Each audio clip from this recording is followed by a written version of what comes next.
Hello, Illinois! If you want to vote, you first need to make sure you're registered. There's a link in the description where you can check your registration status right now, so then you'll know. If you aren't registered, or if you've moved since the last time you voted, you can register online using the link in the description as long as you have a valid Illinois driver's license. If you don't have an Illinois driver's license, maybe you don't drive, or you're a college student from another state, you'll go to the same registration website, but at the end, you have to print out the form and mail it in with another form of ID. The deadline to register online or by mail is October 9th, but if you missed it, don't panic. You can still register in person all the way through Election Day by going to a grace period registration location in your county. There's a link to where you can look up the addresses of those locations below. If you don't see any, it's probably because the deadline to register by mail and online hasn't passed yet. Don't worry, the sites get updated as Election Day gets closer. When you go to register in person, you'll need to bring two forms of ID with you.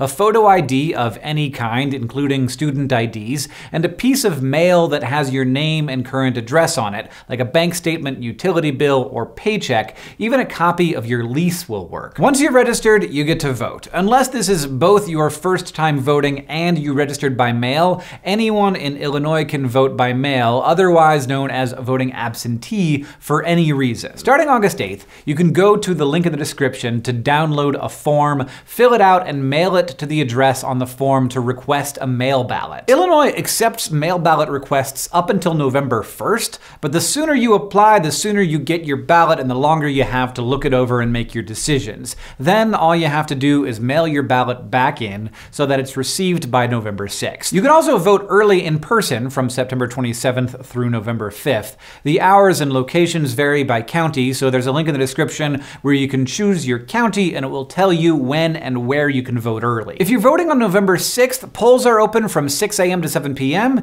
and you can figure out where to go to vote at the link in the description. You shouldn't need to bring ID with you as long as you provided it when you registered, but if you're not sure, it won't hurt to bring the two forms of ID I mentioned earlier just in case. Before you go vote, you can look at a sample ballot ahead of time on your county election authority's website. It'll tell you everything that you'll be able to vote for in the midterm elections. You don't have to vote for every single thing on the ballot for it to count, but if you want a chance to do some research on the candidates in your local elections, it's a pretty good idea to look at a sample ballot first. You can even fill it out and bring it with you to the polls so you can be sure you remember how you want to vote. One last thing, if you're gonna vote, open up your notes app or grab a pen and paper and make a plan. Write down when and how you're going to register, what time you're gonna go vote, how you're gonna get there, what ID you're gonna use, even who you're gonna bring with you to the polls. Having a plan is the best way to make sure that nothing unexpected stops you from being counted on November 6th. There will be links for everything you need to check your registration, vote early, and find your polling location in the description. Thank you for voting.